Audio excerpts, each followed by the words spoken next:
Leonidas drops the stun and drops the full ult. Oh my goodness, look at the health bars.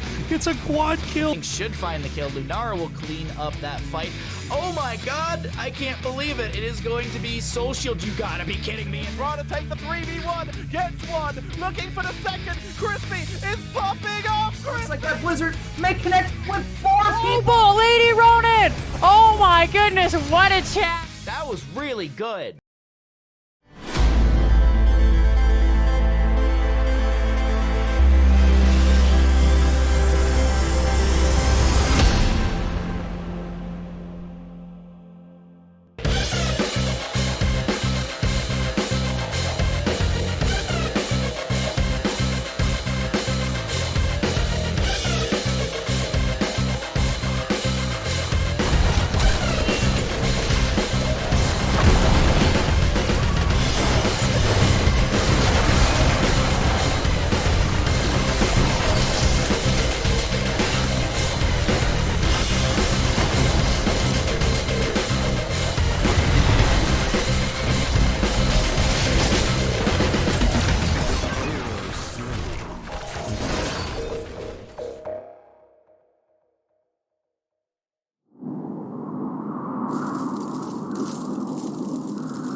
Good evening and welcome, ladies and gentlemen, to another night of NGS action. My name is Isaacs. I will be your host this evening, and for the third night in a row, we've got another Division C West matchup. I was not sure I was going to be able to get this one in today, but things worked out. Wife was like, let's go get some more casting in. Why not? And so we are here tonight. We have got Psistorm Probes going up against the Knights That Go Bork. It's going to be a lot of fun. These two teams met last season with Psistorm Probes taking away the reverse sweep, so ended up winning 2-1 in that series. So we're going to see if the Knights That Go Bork can get a little bit of revenge, or if Psistorm Probes keep the belt on home. We are going to get you guys over to the map screen real quick so you can see what went on. I'm going to let these two teams know that I am ready, but Psistorm Probes, they won the coin toss. They wanted first hero pick. That means Knight That Goes Bork got to start off with our bans. They went ahead and banned out Brax's Holdout and Cursed Hollow. Meanwhile, the Psistorm Probes, they bound out Alterac Pass and Volskaya. So we got rid of some of the larger maps, and then Braxis going and getting rid of one of those small ones as well. And the map that we are going to go to first is going to be Infernal Shrines. Third night in a row, we're going to start the series off with Infernal Shrine. It's a classic Heroes of the Storm map, one that most people love to play on, and why not start your season off on a map that you feel confident you can go get that first win of the season. We are just waiting for the lobby to be ready, getting green check marks across the board, but these two teams, you know, they played on Infernal Shrines when they went at each other last season. Psistorm Probes came away with the win in that matchup. So we'll see if they're able to do it again here on this revenge, grudge match, so to speak. Both these teams had pretty successful seasons They were in middle pack teams. I think there was 13 teams total in their division. They're both in C West last year. Psistorm Probes, I believe, got that number 8 seed and made it to the playoffs. Knights That Go Bork, they were 1 point out of the playoffs last season, so they were so close to getting into the playoffs, but missed it by 1 point. So they're looking to get themselves into the playoff this year and start their season off with a bang. Into the draft we go. And we'll see, since they have a little history, maybe we'll see some target bans instead of going for those meta bans. But, we've talked about this the last 2 nights in a row. Champions that typically get the focus here. Johanna May has been seeing a lot of action from the tank pool. Offlaner, it's always going to be probably that Sonya, that Dahaka, that Diva possibility. And then, the flex into both those roles that I still have not seen yet played in these Division C games yet is that Blaze. Blaze is getting so much value in competitive play. One of the 3 tanks that has over a 50% win rate and has not yet made it onto the Rift onto the Nexus, as far as I have seen. or casted. So we're going to see if he sneaks on here this matchup. The assassin pool, I mean, typically doesn't get focused that much unless somebody is really, really strong at one specific assassin. You know, Tassadar, Kael'thas, Jaina, they all do a really good job of dealing damage out and also picking up minions.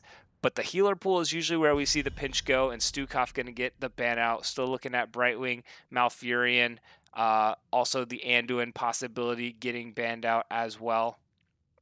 But we'll see where they decide. Pretty classic bans coming out from these two teams so far. Looking at that Johanna, she's just, you know, ahead above all the rest of those tanks as far as the tank pool goes. She has the highest win rate in Storm League. She has the highest win rate, I think, in competitive play. I'll have to go double check to see what tank's got the highest win rate. But Hogger going to be that second one banned out here. Not going to see the null. Cause a lot of chaos around those objectives. Got a lot of good CC in a small knit area. Also has the ability in 2 of the 3 objectives to just bounce around in a square and pick up a lot of minions while dishing out some damage. But we see the tank and offlane pool being pinched by Psistorm probes. Meanwhile, Knights That Go Bork going with 2 support bans, so maybe trying to pinch down that pool.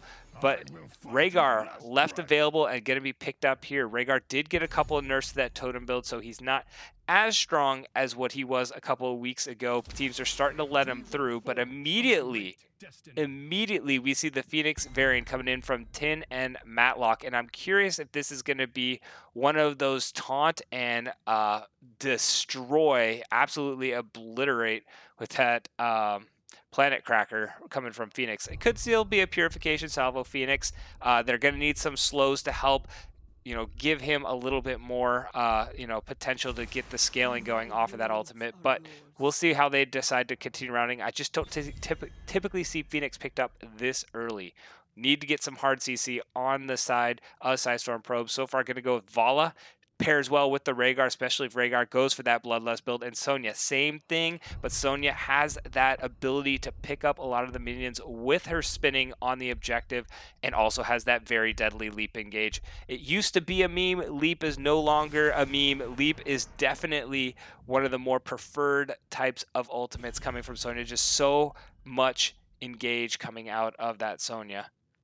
Maiev actually going to get the ban out here from the Knights That Go Bork. Maiev, typically not seen so much in the solo queue, but when you get her in a competitive team that's all in communication, can be absolutely deadly. So if there's a Maiev player worth their weight in gold, definitely not a bad ban. And Leoric going to get banned out here as well.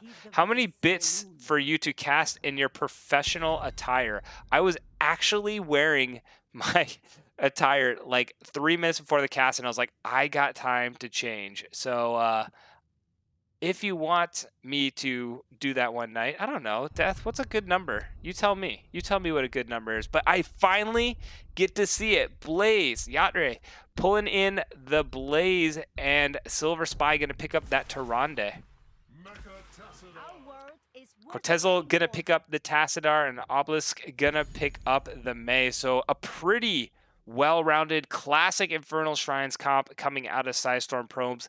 Got pretty much all aspects. Got the wave clear, got the team fight, the mage, the assassin, engage, disengage, slow, crowd control, and Rhaegar to back it all up. I like the comp coming out of Psistorm probes, but Knights That Go Bork, they have the harder composition to play, but they may be able to play it very well and get themselves their own win here as well. 3.50 bits. That is nowhere near enough to get me to change at all. But Phoenix is going to be that asterisk, seeing how Tin can utilize that Phoenix and be able to cause a lot of chaos. I'm excited to see the Blaze. Both these teams ready to go. I will see you guys in the game. Leonidas drops the stun and drops the full ult. Oh my goodness, look at the health bars. It's a quad kill. Should find the kill. Lunara will clean up that fight. Oh my god, I can't believe it. It is going to be Soul Shield. You gotta be kidding me. Raw to take the 3v1, gets one, looking for the second. Crispy is popping off. Looks like that Blizzard may connect with 4 people. Oh, Lady Ronin! Oh my goodness, what a chat! That was really good. All right, ladies and gentlemen, we are in game one, getting started. On the blue side, we got the Psistorm probes. We got Xenozender on the Sonya, Gigi Velira, that's how he told me to pronounce the name, on the Vala, Cyan on the Rhaegar, Cortezel on the Tassadar, and Obelisk on the Mei. Meanwhile, on the red side, it's the Knights that go Bork. It is Tin on the Phoenix, Matlock on the Varian, Silver Spy on the Tyrande, Yatre on the Blaze, and Ikari on the Tychus. Good luck, have fun. Let's start this strong. Looking at these talents coming up, it is going to be that advanced plasma cutter, the advanced targeting coming out of the Phoenix. So he needs to get to that number 40 to get that third rotation coming around. It scales well into the late game. Going to have a lot more crowd control coming out with that third rotation on the queue. Looking at the remainder, Tyrande actually going for stacks on the Lunar Blaze as well. So she's going to get the increased range, and she's going to get the additional damage as well. So she's going to be able to get her team scaling up the damage. That does show blow up comp for me. It's going to be that Varian Taunt, Tyrande Stun, Plasma Cutter coming out, or sorry, Planet Cracker coming out from the Phoenix in the late game once these 10s come online. And Tychus going to be able to shred down with the minigun, but I anticipate with the builds coming out, he's going to go with that Odin rather than try and get that drill. Meanwhile, looking on the blue side, Vala not going to go for the auto attack build. Instead, going to go for that W build, try to get those Ws stacked up nice and tight. Tassadar going to go for the stack on static charge. Needs to get to that 200. But we got a gank going down onto Tin. He's very low. Shield is gone. The damage is being poured. He decides to cut back towards the fort and is going to go down. First blood going over to the blue side. And Vala securing the kill. 1-0 in favor of the blue side. Red did get the camp pickup. Phoenix was trying to go to that bot lane. Blue caught him off going for that. And now Mei going up against it. You got to remember, Varian, kind of that AI phase in the early games, that level 1 to 4 Varian doesn't come online, isn't able to do much but slap people around until that taunt comes online. It is just a little bit away, but 4's online for the blue side. They immediately start up the camp. Varian's going to need his taunt to be able to contest this, but they're doing a good job delaying so far. 4's online. Taunt is available. Varian going to be able to get in there. He finds the Rhaegar, taunts the Rhaegar. Here comes the follow-up stun, and Rhaegar is one dead. Support. That was the blow up that we were looking for, and at 10 it's only going to get worse.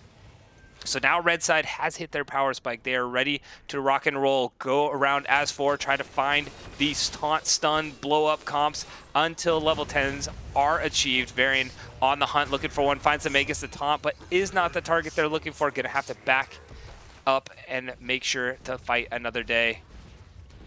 You know, I'm curious about this Blaze-Sonya matchup. I do think it would just be a stalemate. Blaze might actually get the advantage a little bit because Sonya is going to Seismic Slam, so Blaze has the potential to get the sustain.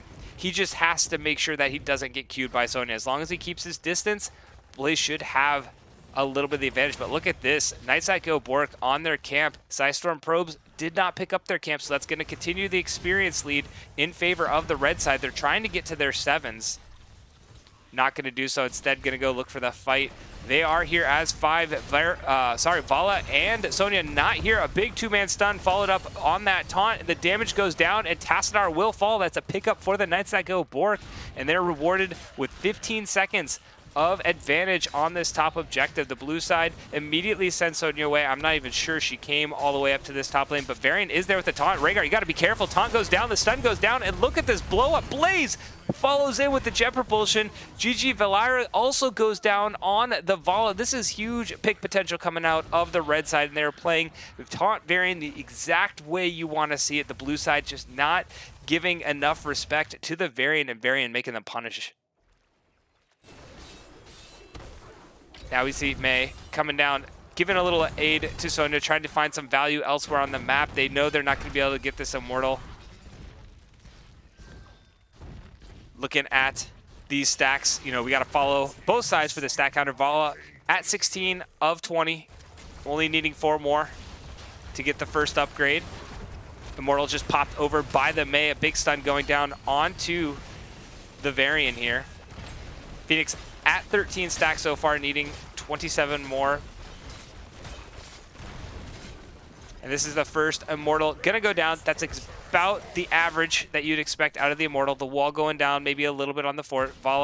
Sonya in rotation. Phoenix actually phase shifting forward, but they are in a little bit of danger. The blue team is all here. Now they got to back out. May going in, gets the 2-man knockback, gets the double stun, but Blaze going to come in, make sure that Vala cannot follow up any further. Tychus and Tyrande on the run. Phoenix does go down to the Sonya below 1v1. The taunt goes down onto the Sonya, but Tychus, just low on all sorts of resources, is not going to be able to follow up, and blue side gonna take control now. May, not done, finds the Blaze, but Blaze walks the other direction. Will he be able to jet propulsion himself away? He's getting low. The wall is critical. Tassadar gets a huge wall there. The taunt onto the Vala, but Valyra able to get herself back to safety. 2 kills coming over for the blue side, and here come the Psistorm probes back in lead with the experience, gonna steal away the camp. Very aggressive coming out of both sides in the early game. You love to see it. I'm surprised blue side was able to get that much success with the camp, but here comes Varian again, gets the taunt down to Tassadar, but nobody follows up. Tychus does get the grenade off. Phoenix gets in, it's at 10, and that is a kill. It's another pickup. May has no mana. Varian taunt not available for 3 more seconds. She pops the passive that gives Varian the time. The stun goes down. The taunt is there, and that is going to be another kill, and 2 more kills swing back in favor of the Knights that go Bork. This is an absolute bloodbath. Starting off 6-3. Both teams have Thames online, and let's take a look at what those are going to be. On the blue side, Vala going to go for the Rain of Vengeance. We've got a question mark coming out of the Rhaegar, still waiting. Black Hole out of Tassadar. Ice Wall from the May, Leap from the Sonya. Pretty standard stuff so far. Meanwhile, on the red side, it is going to be the Commandeer Odin picked up from the Tychus, the Starfall from the Tyrande. It is going to be the parry, the reactive parry from Varian. It is the Planet Cracker as expected from the Phoenix, and Bunker coming in from the Blaze. Just waiting to see what Rhaegar decides to go. I believe, with how close they've kept it, that it's going to be a Bloodlust Rhaegar. He's going totems for his build, but it could be that Ancestral as well, trying to keep the May topped off. Just with the absolute blow up coming out of the red side, I don't even think he's going to have the time to get a good Ancestral off. They just got to give a little bit of respect to the Varian and then use the Bloodlust as kind of a counter engage, and I think they will be able to have it. There's no way with the taunt stun Planet Cracker that you're going to be able to get it. And it is the Bloodlust picked up by the Rhaegar, and that is what I anticipated that he was going to be able to go, or he was going to choose. But here we go, second objective. Everything pretty much even as far as experience goes. 3 kills in favor of the Knights that go Bork. The camp is pushing, so Blaze has to spend some time here. The engage is there, the leap goes down, the Bloodlust is popped. Silver Spy running the wrong direction, gonna go down. The Ice Wall coming in, catches the Varian. Little anti-synergy with the Rain of Vengeance, but they're gonna be able to clean this up. However, the Planet Cracker coming in. Varian still alive somehow, trying to run himself away, gets the parry off. Vala in the fray, gets another kill. That is a double kill for the Vala. Tassadar gets a third. Blaze is in, gets one in return, but has to back himself away. That was quite a bit of damage coming out of the Blaze. This is damage Blaze. Blaze coming in, putting down some pain. Gonna get 1 kill in return, but it was 3 kills to 1 in favor of the blue side. Phoenix not ready to give it up quite yet. Phase shifts himself away, and gonna look to return. Blaze immediately goes back to the top lane, gonna try and get a fort in return. 40 picked up by the blue side. It is the Frozen Punisher, the ultimate prize on Infernal Shrine. Gonna be that Frozen Punisher. Gonna be able to turn off a lot of these structures, especially if they don't pop it over. He's gonna turn off both these forts, but Phoenix does get the pop. Tassadar puts some damage down, but all these forts have been turned off, and I believe that is a slush ball coming out. It is a slush ball coming out of the May. She threw it on that bottom fort, so she's getting extra turn off for a lot of these structures. Ice Wall gonna go down. It's more of a zoning Ice Wall. She gets the, oh, she doesn't get the knockback. Everybody had their dance issues on. The taunt goes down. May pops the passive, but here comes Blaze in the back line. Gets onto the Tassadar. May goes down. Tassadar's really not in a great spot. It's trying to get away, but a big Rain of Vengeance may have saved Tassadar's life. The Bloodlust goes down. Blaze throwing down that bunker, and so far it is gonna be just that 1 for nothing. Both teams disengaging, and we are at the end of this second Punisher phase. Red side doing an excellent job. They were able to, or no, they weren't. Blaze rotated himself down, so they did not get the top fort. We'll be able to pick it up very quickly, however. But the blue side did an excellent job getting that timer on that camp, forcing Blaze to kind of stay top to clear out the camp, and then getting the Sonya to rotate in with the engage. So that was really well orchestrated coming out of the blue side, being able to get those timings down, those camp timings, and using that to create some sort of map advantage. Looking again, taunt goes down onto the Sonya. There goes the stun. The follow-up onto Sonya. She leaps herself away, is going to be able to survive, but Blaze is on the hunt, backs himself off. And with that cooldown burnt, those were 3 cooldowns burnt, 3 ultimates. Varian only popping that taunt, so they should be able to be in control of this bottom camp. Red team on their way down. Tassadar going to scout it out, looking for a potential wall. Finds it, but blocks Varian away from the rest of the team. Put some damage down from range. Blaze is on the rotation down. Blaze going to be coming. This is a big Planet Cracker. Zoning everybody off. Nobody wants to exit because they'll get caught in, and the damage goes down. Blaze going to get the jet propulsion. Unable to do so. So that is 1 kill so far from the Mei. He may have used it. I did not follow the Blaze on that. Oh, Phoenix going big. Trying to get in and then gets the reset, gets himself out. And the taunt going down onto the Tassadar, and red team picking up the triple kill. A little bit of value coming out of the Phoenix with the 7 there. The reset warp cooldown. So Phoenix can be a lot more aggressive. 10 almost at that 40. Sorry, it's 30. I thought it was 40. I apologize. He's got the triple. There's 1, there's 2. There is the 3rd. Coming out of the Phoenix. So he's going to be able to get that extra little bit of crowd control. But this was good pickup by the red side, being able to force that camp. Phoenix got in great position to put that Planet Cracker down. Kind of zone off the team, say, if you want to leave, you have to go through my ultimate. Meanwhile, Varian and Blaze just jumped on the ones who were cut off from the exit. They were able to turn that into now a camp steal. Anticipate they'll just march up with this camp and take the top fort as well, getting a fort advantage in the top lane. But it looks like they're going to go clear out some minions first. Actually going to go pick up their own camp. So 16's online for both teams now. Vala at 48 stacks. Tassadar at 75. Blaze going to jet propulsion himself to safety. And we've got this next Immortal phase, or Punisher phase, excuse me, coming online in 8 seconds. It's going to probably be that Mortar Punisher. Actually, it is going to be the Mortar Punisher now I think about it. Or no, wait. Was the first one Mortar, or was the first one Arcane? It is a Mortar. Going to be that Mortar Punisher.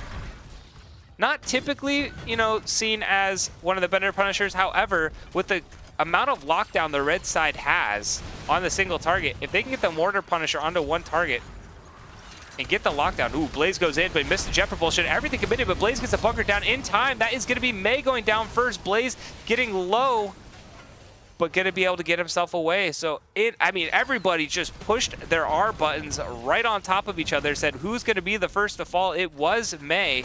And now we got a taunt going down to Tassadar. Immediate follow-up from Silver Spy, but Varian getting low. Sonya and Tassadar both low. Phoenix getting value from that third one. The Planet Cracker goes out, but they're not able to get the Tassadar. Ikari trying to see if he can get that grenade, but this is going to almost assuredly secure this 3rd objective. Oh, Vala going and checking, and that is going to cost her life. Rhaegar able to get the... No, it's not. Vala gets away. So this Mortar Punisher is going to be able to get those stuns. Varian will have the follow-up with the Tyrande, and they have not missed a beat with this Varian Tyrande stun lock combo. So if they can get it down onto a target, that will be a lot of additional damage coming out of the Mortar Punisher's ability. Just stacking a bunch of fireballs on top of whatever target is going to be the focus of that CC. Now we'll see if the red team goes ahead. It pushes ahead of the Mortar Punisher, breaking down one of these walls so they can follow up on the Punisher. Starting to work on that bottom wall. We'll see if they finish it off. It's almost gone. They need to get the Varian through so he can land the taunt. There goes the stun. Varian, you're so close, but he can't get through. Sonya able to pull it back. The rest of the team on support now. We've got 5v4. Phoenix is away, but is he really ever away? Having the... Oh, he doesn't have the Planet Cracker. 24-second cooldown. So that is where a red team is going to be comfortable letting it end. Going to get the keep wall down. About a quarter of the keep as well. and going to go ahead and use this 2-level advantage that they've created to continue and press the map. The blue side, they want to find a fight before 20s. They're looking for it. Tassadar finds it. They get the leap in there, but it wasn't able to get there. Planet Cracker coming in. Xenocenter starting to burn. Blaze is in the bunker, but it is going to be no, Tyrande lives. Somehow the healing was able to get through it. Sonya the first to fall. May backing herself away, but Varian is on the hunt. Gets the slow. Taunt up in 2, but he will not be able to charge. As still 2 kills for the red side, and they have their level 20s. Phoenix is not done. He wants to go get this Vala. The chase is on. The W goes down. Phoenix is in. He finds the slow onto the Rhaegar. 1, 2, 3. Tychus gets the grenade, knocks him back, and Rhaegar does fall. So that is 3 kills picked up by the red side. 16-6 in kills. Red team have turned it on in these last 3 fights, wanting to get the revenge on Infernal Shrines and start their season off with a win. The blue team gonna need to sit back and soak up their 20s and do so safely. Cannot get too far out or Varian will make you be punished for that positioning. It is going to be the 3rd and final fort in the mid lane falling in favor of the red side. They're gonna go steal this camp. And if you're blue side, your line is this wall, and this wall. You shall not pass. Do not step a foot outside of these walls. It is a scary, scary world out there. You want to farm safely to 20 inside the comfort of home sweet home. Vala gonna extend out, get a little bit in the bot lane, but the 5-man pushes in the top. You've got the 20 advantage. Why not? You've got the Varian. Everything seems to be clicking with this Varian Tyrande synergy. They just got to get it in and start the siege. Vala on her way back up. Phoenix putting some damage down onto the Sonya, but Varian, he's waiting for that opportune moment, looking for a squishy target. Doesn't really want the Mei. And the red side gonna back themselves out. I'd like to see, maybe give it one more wave, see what they could have found. You know, having the 20 Storm talent to your advantage, it is a big advantage. You know, going back to your keep, it is our camp, it is great, but you're giving the blue side a little bit of time to breathe, get their own 20s as well. They're gonna be able to actually pick up this camp, so that'll help them close that gap a little bit faster. And they may, it depends, if Sonya gets this soak up in the top lane after this mid lane, they may be able to hit their 20s and contest this objective, but she's got to go answer this. She's on her way up. 19 3/4 is not quite 20, but it is close. You know, the red side gonna go pick up another camp, get some more macro pressure. The whole blue side gonna go up into the top lane. Objective started by the red team. And blue gonna trade out. They're gonna go for the fort, not pick up the objective, but this is pushing in the bot lane. That's gonna create some significant siege pressure. Are they gonna? No, they're not gonna base race. There's no way, right? Right? Right? They're still going. They've got the slush ball. They've got the bloodlust. Red team's gotta be aware that there is a lot of race that comes out here. Blaze is farming the minions. We got the Keej under siege, the keep under siege, and the blue team backs themselves out now. Did not see where a lot of people were. Sonya sitting here, may want to get here, but this has got to be addressed. They got to make a choice, one or the other. Varian's like, I want to keep people dismounted, don't want to let them hearth back to base. The Punisher knocking on the door. And the blue side gonna go ahead and pull this Punisher away. Mei is gonna pull it. That is gonna cause Blaze to have to run all the way back. And all 5 members of blue are able to get here. So they'll have a little bit of time to clear off this Punisher. It is gonna get a second jump. Mei throws down the ice wall, gets one target, but the taunt immediately. Sonya gets the stun, and they are stuck inside. The black hole goes through, but the big Rain of Vengeance on the Variant is able to get the self-peel. The big red button got a little bit of value onto the Rhaegar and Mei there. Vala continuing to get the damage down. Big red button coming in again, but the Punisher's gonna fall. The keep is still standing for now. Blaze is standing in there to get it, puts the bunker down. Varian tries to get the Vala, but the Caltrops is gonna peel. Sonya gets the spear, Mei going in, but she gets taunted and immediately blown up. Vala putting down the damage, going one-on-one against the Tyrande, isn't able to find the kill. The healing out of Tyrande saving her again. It is going to be that 1-0, but ultimately, I would say that's pretty successful with blue side if they can defend this until Mei comes back online. They were in a really rough spot with a camp in their bot lane, with the Punisher in the bot lane. 4 members there. They did a great job at forcing Blaze to run all the way back. So they had that time. They were able to clear the Punisher, only lost the keep. It could have been a lot more. So ultimately, I think blue team comes out just a little on top. If Mei had lived, they definitely came out on top in that trade. For how bad it could have been. Ultimately, losing a keep, never a good sign, because that will put that siege minion in the bot lane permanently. It has residence in the bot lane. But they got 10 seconds. We're seeing some signs of life out of the blue side here. They've got some good team fighting. They're able to spread out a little bit more in these late game fights. Mei is on her way. Camp being finished by the red side. Not really needed to be contested by the blue side. They could just poke it down. They can clear that camp out in almost no time flat. And the red team going to go back to that mid lane and continue to siege it up.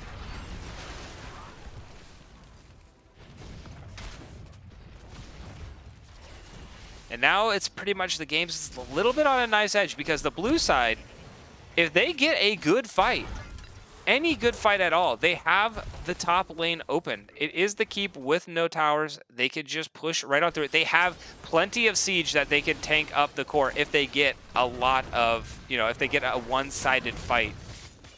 Get 2 or 3 kills with the Bloodlust Rhaegar and the Vala, they may be able to push it there. So the red side, definitely aware of that, wants to find a fight that favors them, don't want to force anything. They know they've got the map pressure created. They're just going to go and slowly keep that map pressure pushing in their advantage until this next objective is online.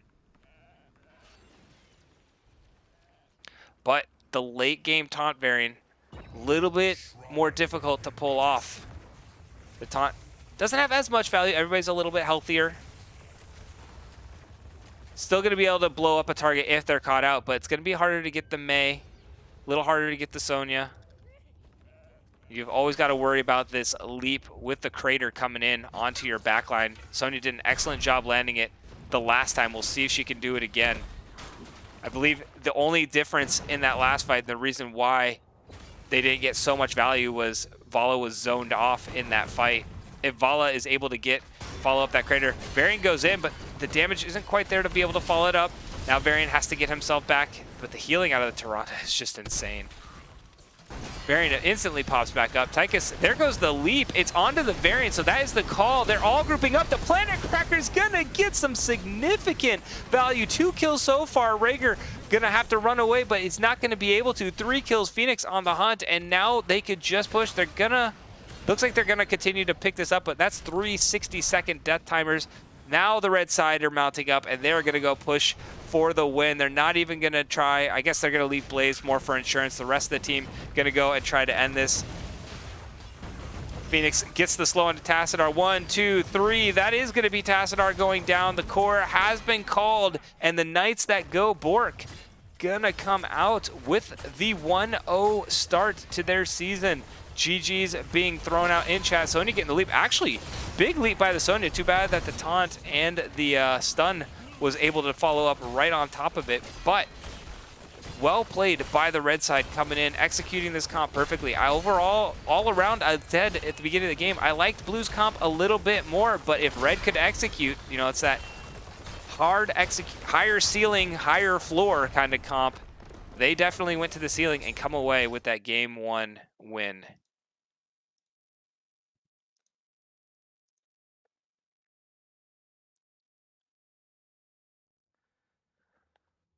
All right, gonna throw it over to some stats. So well played. 23-minute Infernal Shrines game.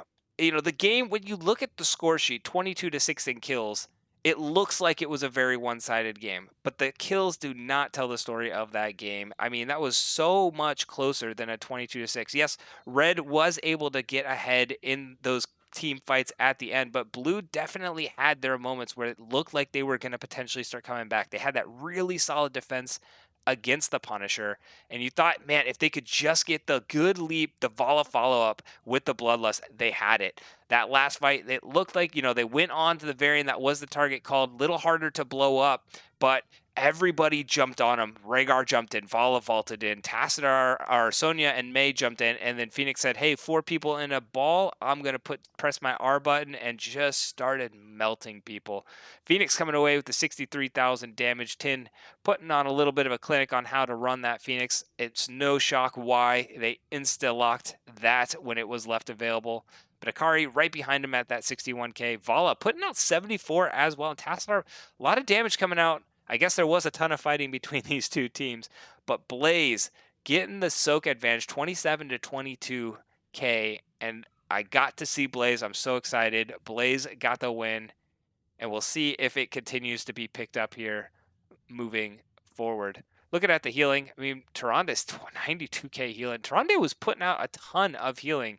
She did get a lot, go full spec healing. She just got the Lunar Blaze to help with some of the burst in that early taunt phase. But overall, well done all around. Tychus going into the grenade build. The W he took in the rhythm, so getting that increased shred onto the May and the Sonya. I did like the Slush Ball pickup. It's kind of a fun one to pick up when you've got a Punisher if you don't have like the Sylvanas or something like that. But pretty standard. Actually going heavily into this Q build from the May here. The Totem build picked up by the Rhaegar. That is the build that got a little bit nerfed, but Cyansine, if he could still run it back, and it still worked pretty well. Ball going for the old W build instead of the auto attack build, but it works just as well. Able to put out a lot of AoE damage.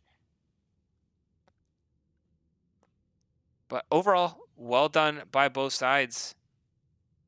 Pretty fun game number 1. Looking forward to game number 2. I'm going to send it on over to a quick commercial break while we get these teams set up in the lobby for game number 2. I will see you guys on the other side. Don't go anywhere.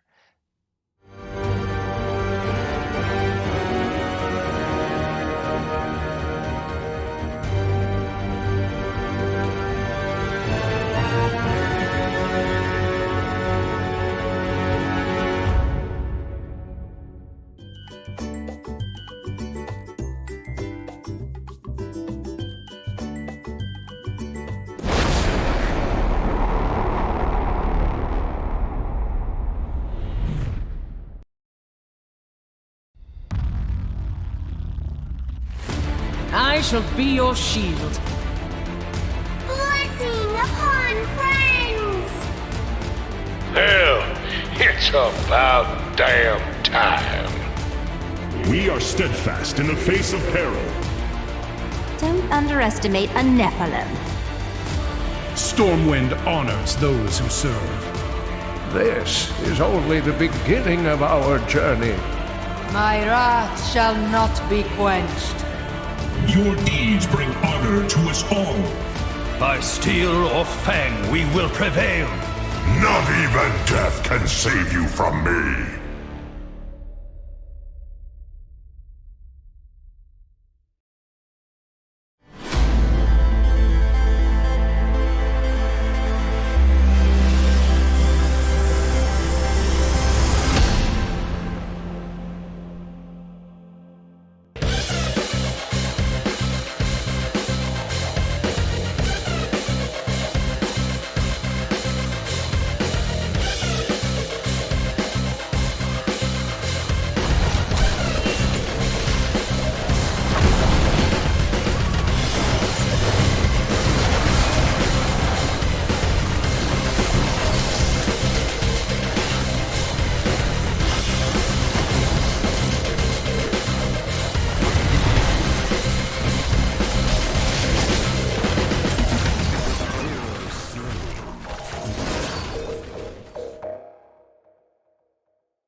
All right, ladies and gentlemen, we are back. Sorry for the little extended break there. We were still getting things kind of set up, but every team is in, or both teams are in the lobby. Every player is there as well, so I'm going to throw it over the map screen.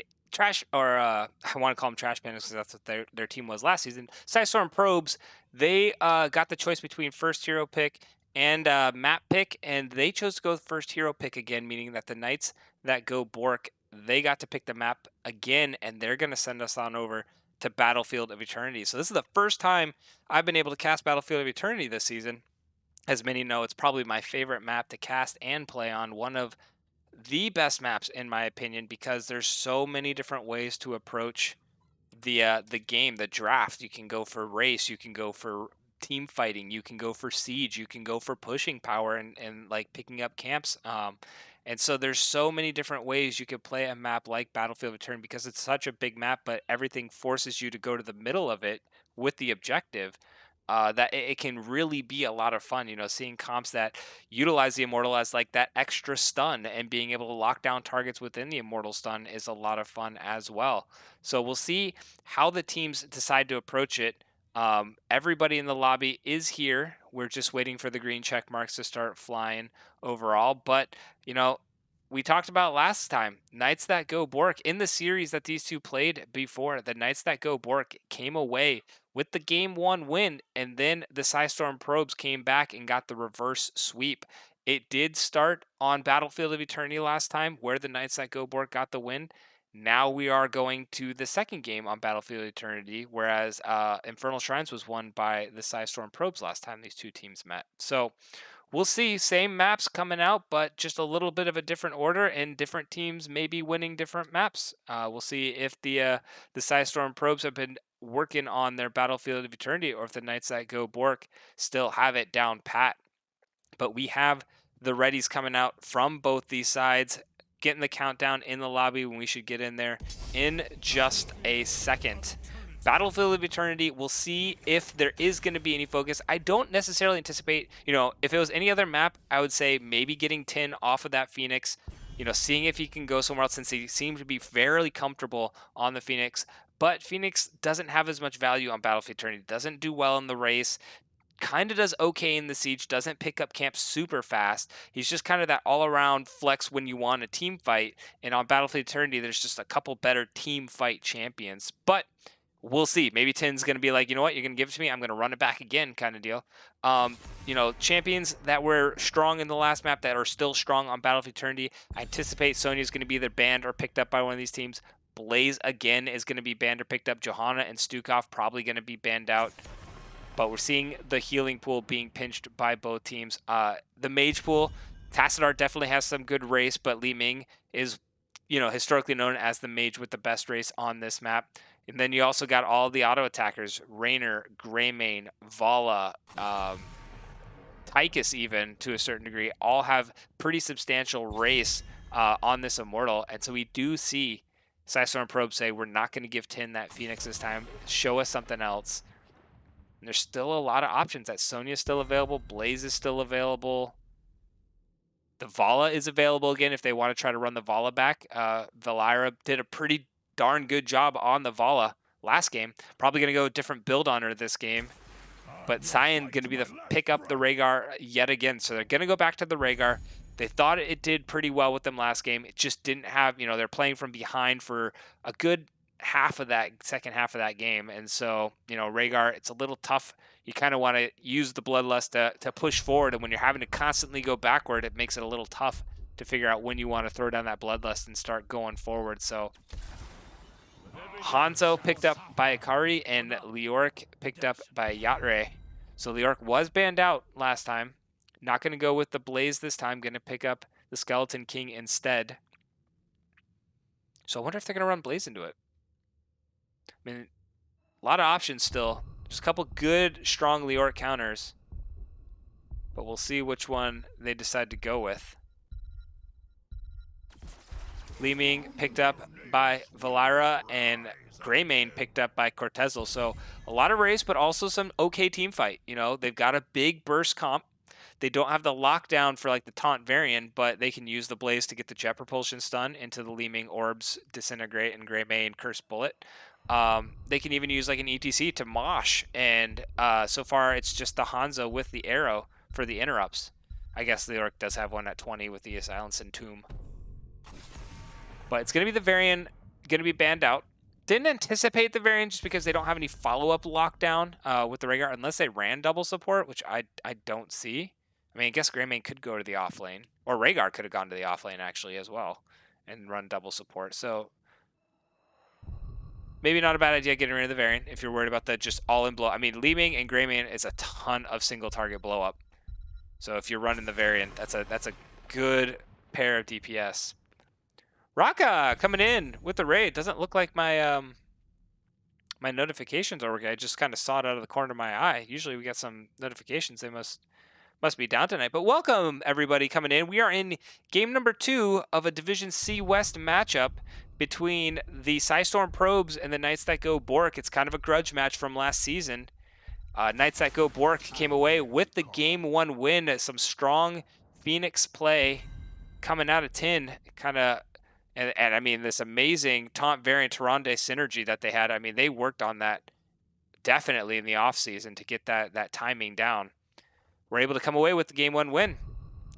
But we see the Diablo and Nazebo picked up by Tin and Matlock. Mal'Ganis picked up by Obelisk. They don't really have a ton of interrupts for the Mal'Ganis yet. Diablo has some. Leoric has the silence. And there is the Blaze picked up by Xenoender. So again, we're going to get to see the Blaze. I'm so happy we're starting to see Blaze being picked up in Division C.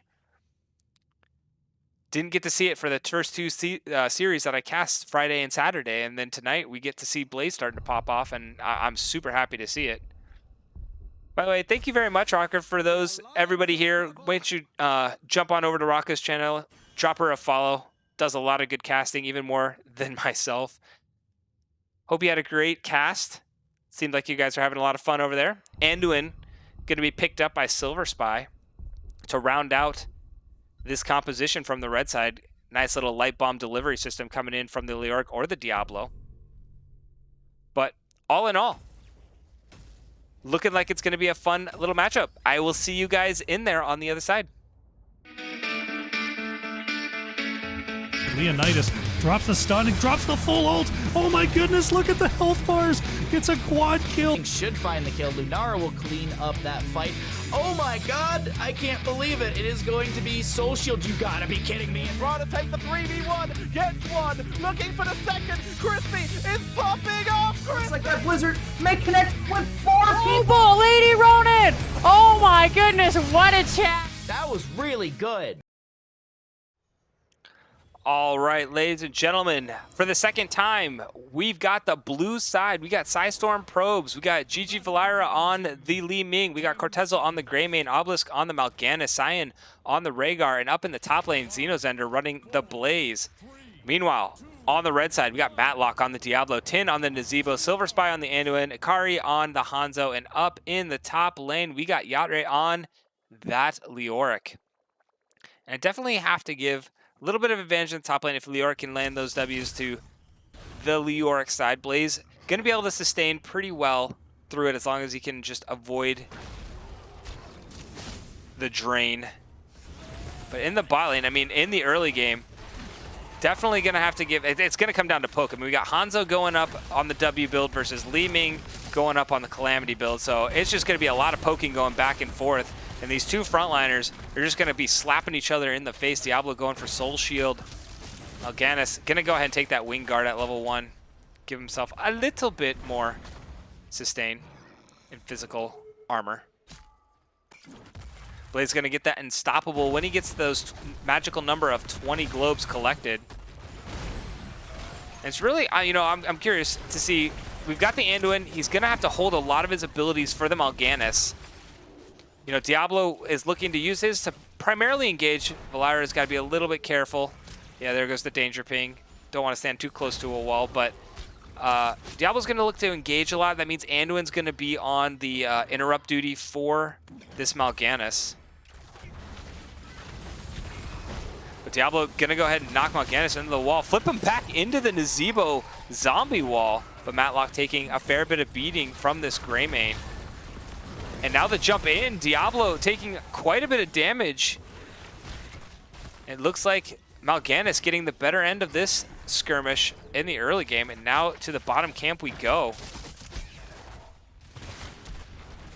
Blue team getting the early start on the camp. 3 members asleep. That may just secure it. Diablo looking like he wants to go and gets on the point. So we've got the skirmish. Here comes Leoric down to the bot lane. So Red's got the 5-man in the bot lane. Health bars are so low. It's a 1-for-1 trade so far, but we heard the reset coming in from the Li Ming. Mal'Ganis gets back on the point, even though they're down numbers, and there go 2 more kills going over to the Hanzo. Gets the double kill. Blaze able to get the lane pushed in, but ultimately the kills gonna go over to the red side, and the Knights that Bork go up 3-1 in kills. So well done by the red side, getting that early advantage, rotating down the Leoric. Excellent timing on the rotation. Sacrificed a little bit of experience, but ultimately got his team the camp and got them a couple more kills. So they have just that small experience lead.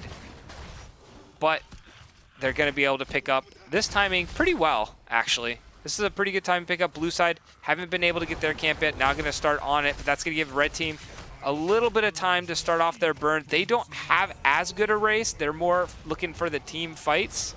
Nazeebo can put out a surprising number of damage, but when he uses the zombie wall on the Immortal, he does not have it for the fights. Mal'Ganis going all the way in, gets to sleep onto the Anduin and the Diablo. The Immortal going to get the assisted stun onto the Diablo. Mal'Ganis going back in. So far, Blaze is still clearing in the top lanes. The blue side just looking to delay as long as they can.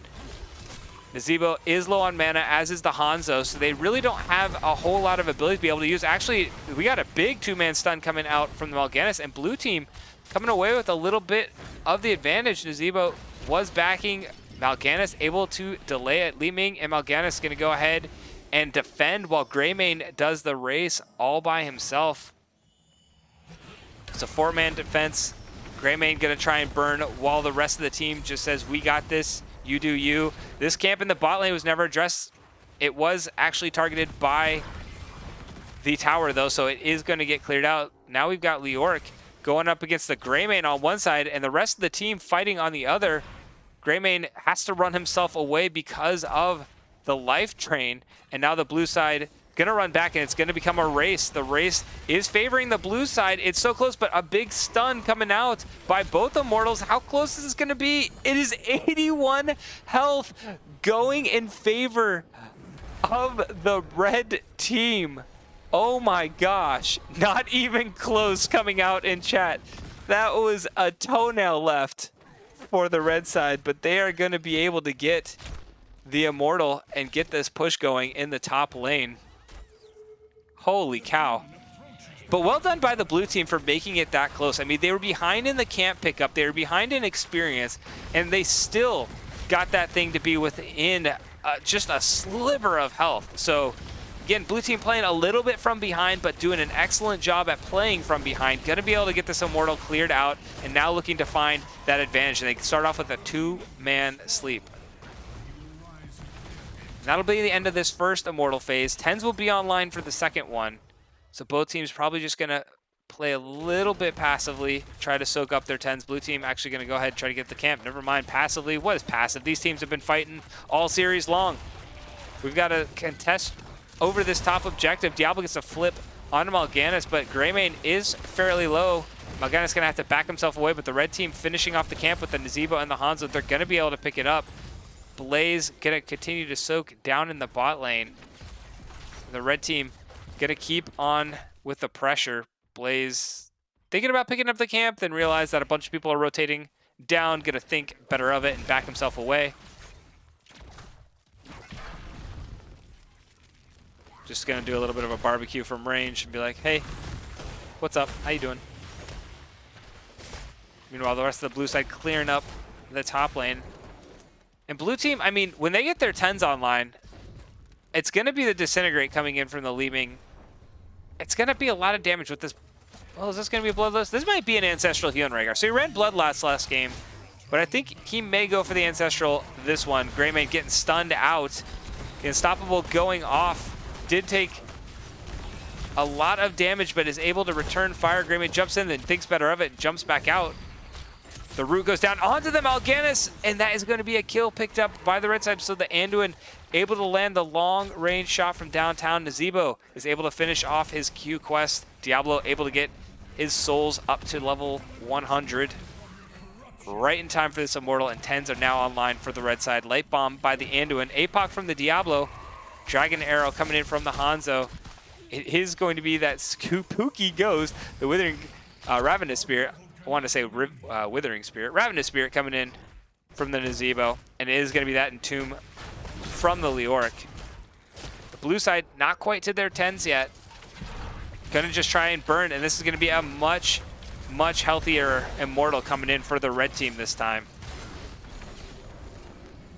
Blue still looking to try and find a way to get their 10s before this Immortal defense.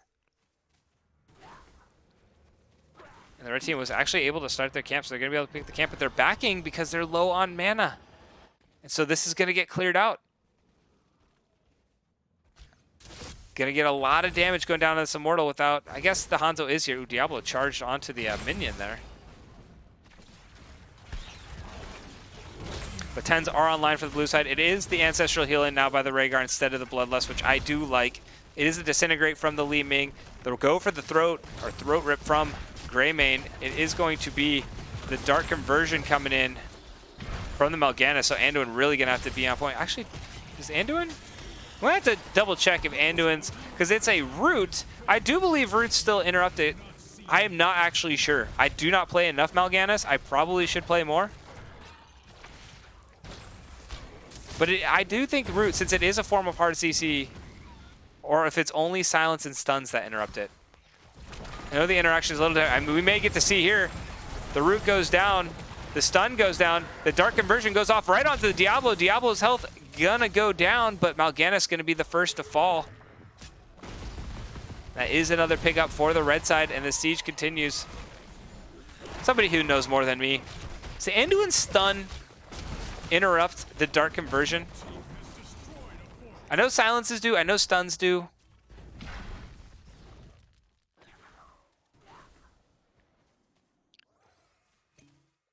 We'll have to see. I'm pretty sure it does, but we'll just have to wait to see if that interaction happens. But still, the red side able to get the pickup there and have the double fort advantage, which is pretty big on Battlefield. Ooh, Nazebo's got back. Was thinking about it for a while, decided to go in and said, whoa, wrong zip code, man. I got to get out of here. Blaze gets the jet propulsion. Rhaegar going to follow up. Tin starting to lose his health, but Diablo getting focused as well. The damage go down. The bunker being thrown to zone out, and Blaze being there to body block. Diablo's like, dude, get out of my way, and goes down. Diablo will come back, has the souls available, but is going to be in that baby Diablo form.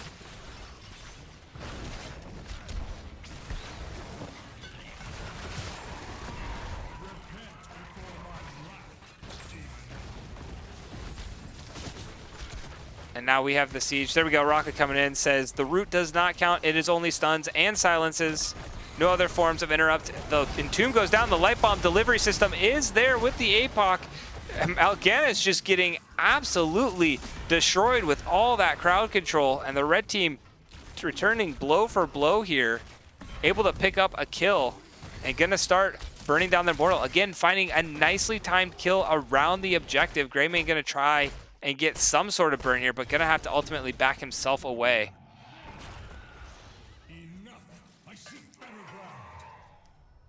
There we go. Ector's got to follow it up until 20 when it might be a stun.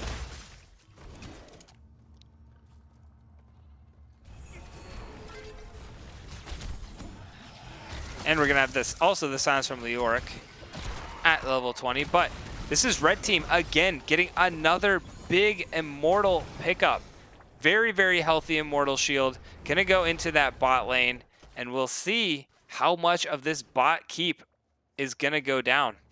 All 5 members coming in. The air raid horns have started. Red team gonna try and put some serious pressure onto this bot lane with all 5 members. They've got the pressure already going in the top lane. Don't want to get the double soak with the Leoric. Instead, want to see if they can get another great Entomb. They've got 8 seconds on the Ravenous Spirit, 6 seconds on the APOC. Blue team gonna have to sit back and try and just burn this Immortal down safely. Use Mal'Ganis and Blaze more as peel. The Entomb goes out, it does not connect, but Greymane jumps in and gets stunned, and now gonna go back. The shield is down, the Immortal getting shredded. The Li Ming and Greymane burn it pretty quickly. Keep down to about half health, but the Immortal only at a quarter, so the keep will be defended by the blue side. Red side tried to find the fight with the Entomb, wasn't able to connect, and just sat there and let the Immortal do most of the sieging. Made sure that blue team didn't have complete free reign. But now the blue team looking for the hunt. The 16s are there. Just around the corner for the red side, so the blue team wanted to find that fight before the 16. Here they come around the corner. Mal'Ganis goes in. The root comes out immediately, but a big two-man stun and a huge APOC late bomb combo coming back from the red side. So far, 2 falling, and it is both the damage. Mal'Ganis getting a big knockup, but there is no damage to follow up. Blaze going to go in, but red team is absolutely destroying. The amount of chain CC coming out of the APOC light bomb was insane. 4-man members, and that is the danger when you do an invade against a Diablo Anduin and decide to stay in that death ball as they each press their R buttons. And my, oh my, that fight turned on its head very quickly. Blaze tried to get the bunker down to be like, hurry up, get in, abandon ship. But the red team able to get 4 kills there, increase their lead. Li Ming gonna have to back herself away. The keep's down. Maybe a court call? I don't think so. Yeah, there go the retreat pings. Okay, not a court call. I was like, might be a little ambitious. But we'll see. The blue team's fallen out pretty far, so they got nothing to really run to. Red team's going to go ahead and pick up this camp. Blue team down talent tiers, can't contest it.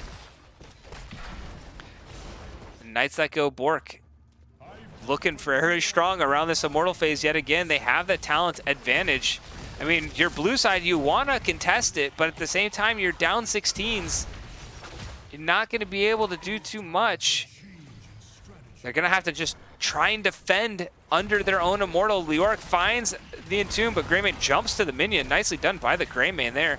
The Ravenous Spirit goes out. APOC does not land, but Diablo gets the flip onto Mal'Ganis. There is the other stun. Does he get the Dark Conversion off? It's up. It goes off on the Diablo. They get the Leoric. Greymane jumping in, but Anduin healing coming out huge. 2-man stun by the Blaze, and here comes the blue side. They're trying to get another reset. They got one for the Li Ming. 16's also available. Ancestral down onto the Blaze. Here come the blue side. Not ready to give up quite yet, and they get 2 kills. Diablo able to come back due to having the souls. The minions are starting to siege, and they've stacked up quite nicely here. Somebody's got to go back and answer it. It is going to be Blaze. Shield not quite gone. Diablo on the hunt, looking for the Li Ming, isn't quite able to connect. And this is a much easier Immortal to deal with here coming out of the blue for the blue side. Maybe they're gonna go look to find another fight. I mean, ultimates are still down for both sides. They're gonna jump in, they find the Leoric yet again. Diablo is very squishy here. A big 3-man sleep, a huge follow-up stun by the Blaze. The light bomb goes down onto Anduin to save his own life, run himself away. The arrow goes down. Yatre getting very low. Li Ming looking for a reset, finds it.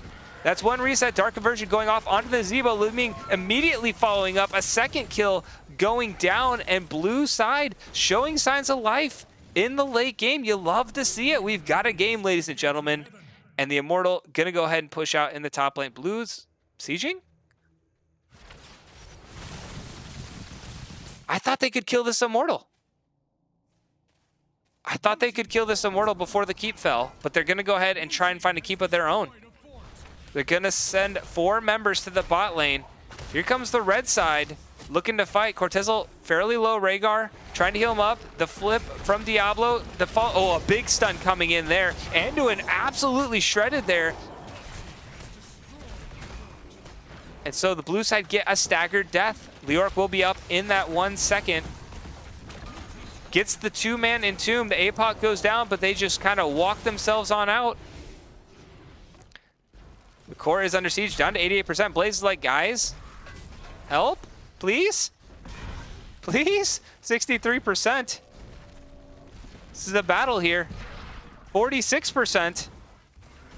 30%. Li Ming has come back, but we have a fight over here. Mal'Ganis continuing to run around blind as a bat, just going like crazy. Greymane wants to jump in, does jump in, finds the Diablo. The stun is going to keep Diablo alive. The Ancestral going out onto the Mal'Ganis, and now here come Blaze and Li Ming.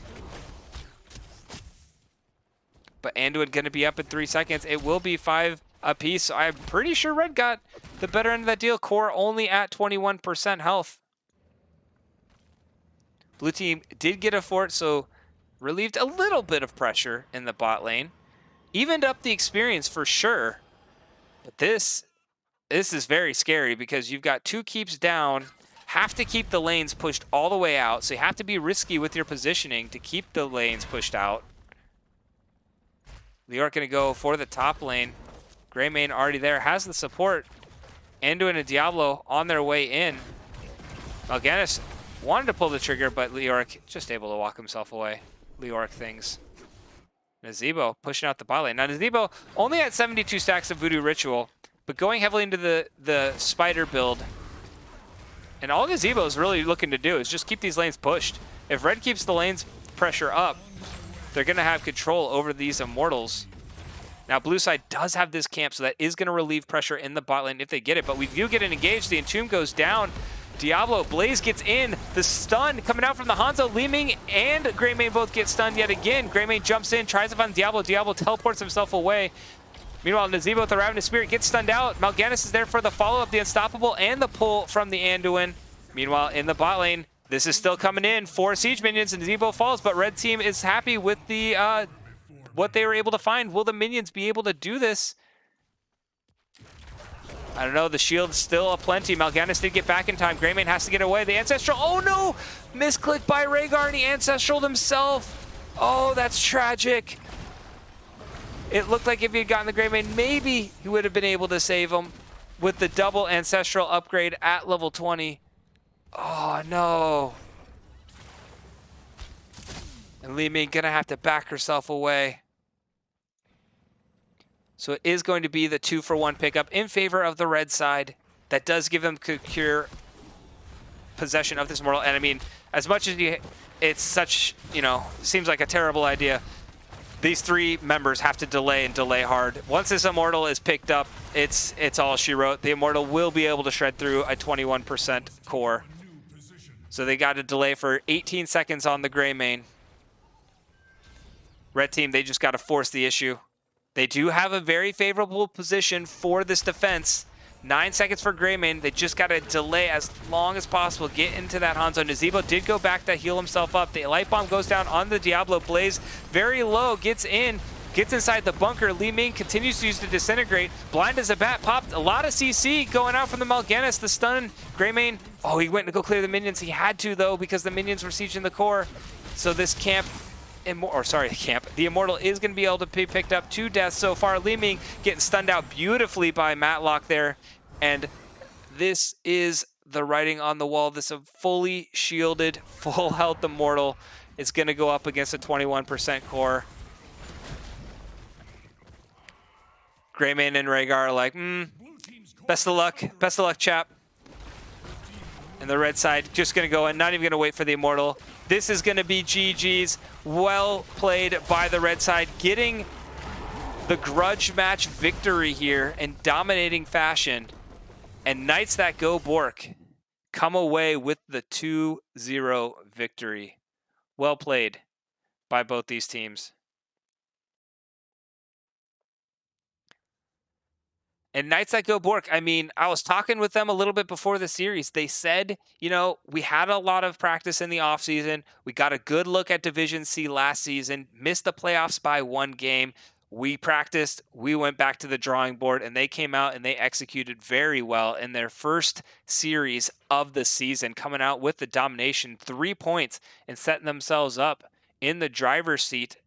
And I don't even know how many way tie they're in for that top seed position there. By the way, Mixters, thank you so much for the follow during that game. I was trying to get it in there, but it just was nonstop action the entire game. But I do appreciate the follow. Welcome to the channel. Hope you're having a lot of fun here tonight. This is a pretty good channel to catch some competitive heroes of the Storm action. Try to get a couple of casts in a week. But looking at some of these stats, Li Ming being able to put out the 70K, I mean, a lot of that came in the second half of the game where Blue was chipping away, trying to come back in that game. But they were able to keep the Mal'Ganis under control the Diablo and the Anduin were doing an excellent job keeping Mal'Ganis away from the backline as much as Mal'Ganis wanted to get in. And ultimately, I prevented Blaze and Greymane from really getting the fights that they wanted to be able to, jump on top. Hanzo's a tricky, tricky target to get onto. It was mostly the Nazebo that they tried to focus, and got him a couple times for sure. But ultimately, Red Team just playing a very, very collective game, methodical and well played all around. I'm going to throw it over to the talents, and I'm going to go ahead and message our victors, see if I can go ahead and get a possible interview here. Let me throw it down into a lobby and see if I can message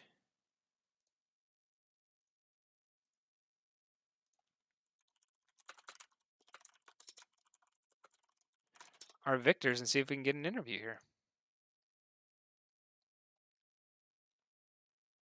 But wow, what a great series. A lot of fun. A lot of fun.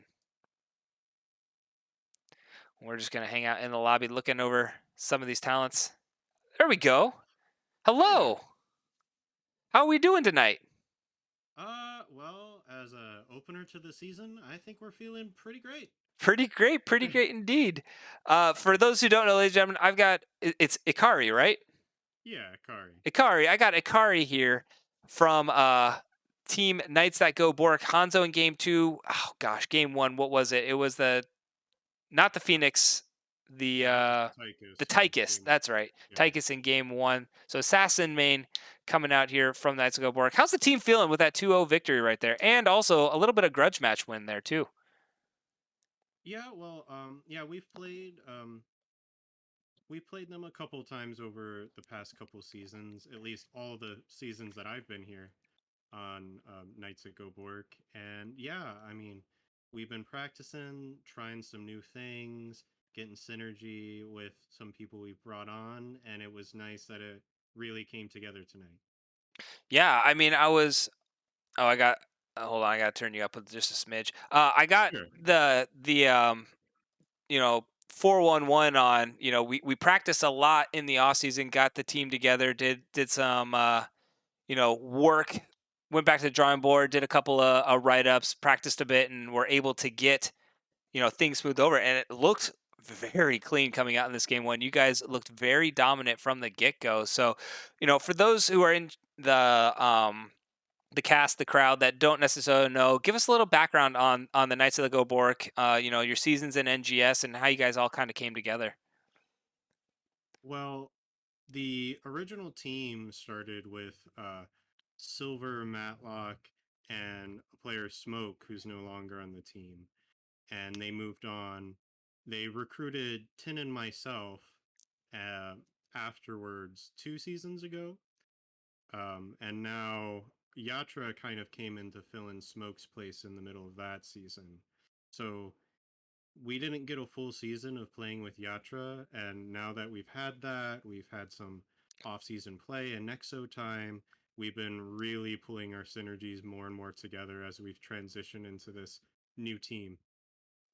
Yeah, and so getting all that offseason, now we get the full first season with that new team comp, looking pretty good. So going into Infernal Shrines, we were talking about it in the lobby, kind of that classic Heroes of the Storm map. How did you guys kind of approach it? You've played these guys on Infernal Shrines before. Last season, they got the upper hand on Infernal Shrines. So what did you learn from the last time you played them and change things up in order to get the victory here tonight?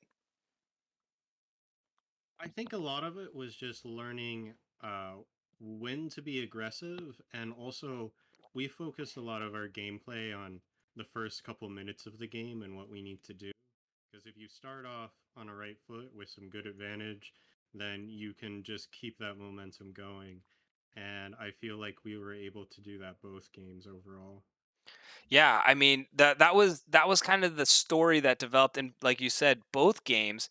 You get that early game advantage, and we're able to just continue to not necessarily be super aggressive, but use the map as kind of a little bit of a choke in order to slowly bleed out the opponents. Now, in both games, it seemed like there was a little bit of late game resurgence coming in from the Psystorm probe. So, how did you guys kind of collect yourselves together and make sure that you ended up coming with the win and not necessarily crumbling over this late game resurgence coming out of the blue side?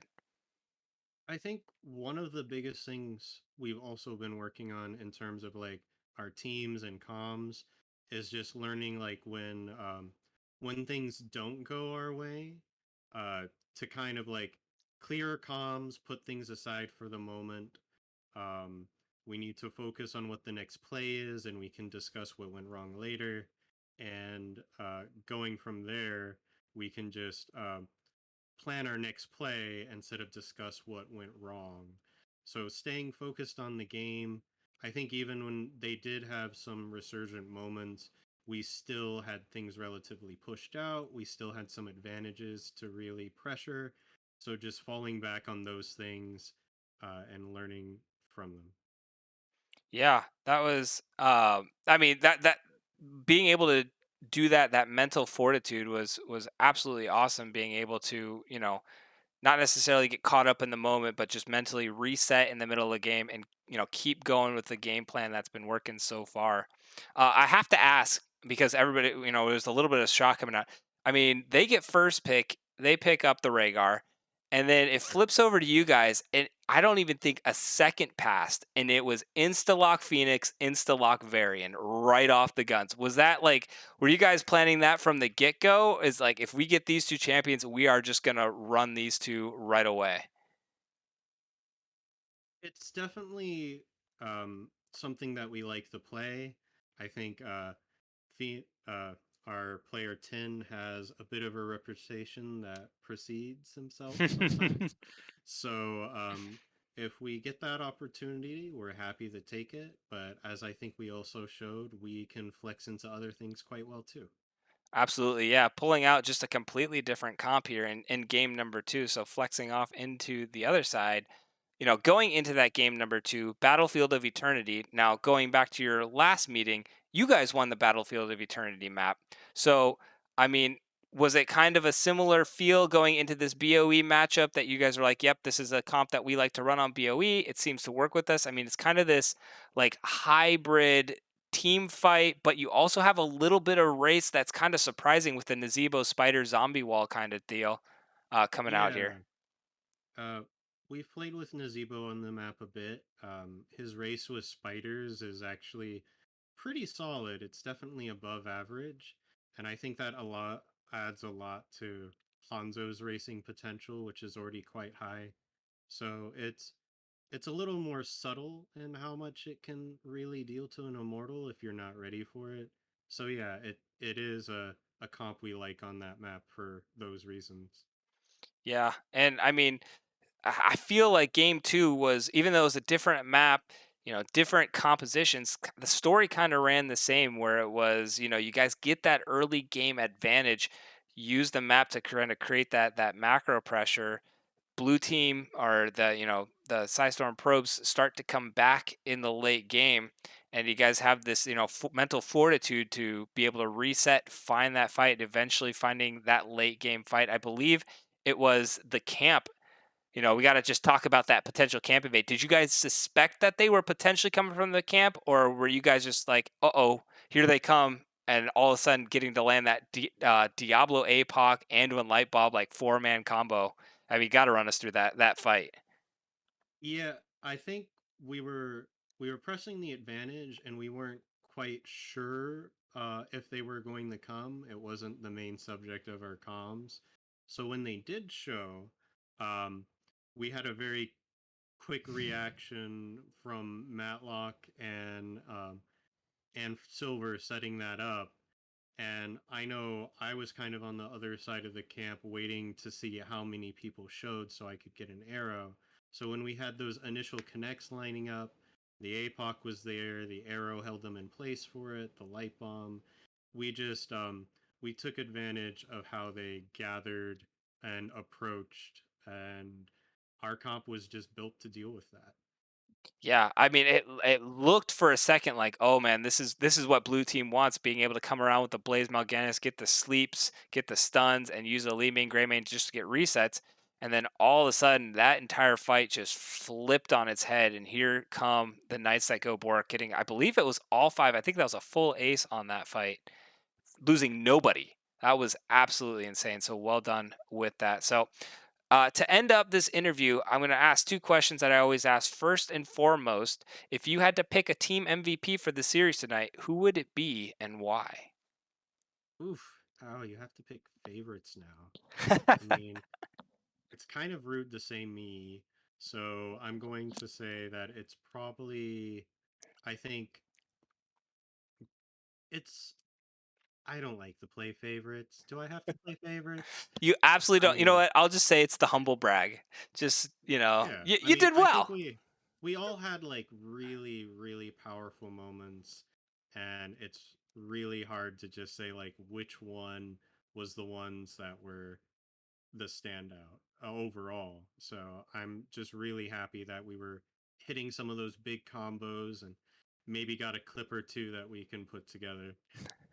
Oh, I definitely think you got a couple clips coming out here. There were some really good combos landed in both those games, but there you go. Tin in chat saying, always pick yourself as the MVP. Come on, man. Yeah, I mean, I'm pretty happy with that second Hanzo game being able to play safe, so. There you go. There you go. Last things last, I'm going to open up. The floor is yours for Twitch. Any shout outs you'd like to give, go right ahead. Well, shout out to my team, of course, for putting it all together, for bringing it all together, and Silver for holding us together and being kind of a calm voice of reason. Shout outs to you for casting our first game of the season, so we had something extra excited to be about. And of course to NGS and everyone involved in the season that just makes this awesome league possible, and gives us a great time with one of our favorite hobbies. There you go. Love it. No, can't say it better myself. But Ikari, thank you so much for joining me for this interview. Congratulations again on your 2-0 domination. Those 3 points putting you all the way up in that tide for that number 1 seed so far. Best of luck for the rest of your season. I look forward to casting you guys again down the road. Yeah, thanks so much, and thanks for your interview. Absolutely. Take care. Yeah. Mm-hmm. All right, ladies and gentlemen, that was Ikari coming in with the Tychus in game number 1, pushing on that big red button, and then the Hanzo, like you said, getting those arrows and being able to get those 4-man stuns, looking very solid here in that second game. That's going to be really it for me tonight. I mean, that's 3 nights in a row that we have just parked it in Division C West of all divisions, getting the West Coast. And that's typically what I cast, is a lot on the West Coast. So looking forward down the road. I don't know where I'm going to cast. I still haven't fully ironed out my schedule. I know I'm going to be casting more. I did a little less casting last season. I apologize for that. This season, I have a little bit more time. It was just in the middle of a move and all that stuff. So hopefully I'll get at least 3 to 4 casts in a week. I got 3 this last week because there were so many grabbed up of the late game nights. And then I'll always have the replay cast coming in on this channel as well. So I'm going to wrap it up, and there's another match going on. Raka, who rated me earlier, is now going to be rated back because she is now casting looks like her second match of the night, at least on my screen. That's what it's showing, going up against the Heavy Hitters versus Regen Ghost. So I'm going to send us back over to her. For me, this has been IceX. Have a wonderful night, everybody. Thank you so much for joining me on this channel. I hope you had a lot of fun here tonight. And also, Mixter, thank you so much for the follow again. Definitely appreciate it. Have a wonderful night, everybody, and I'll see you here next time. Take care, everyone.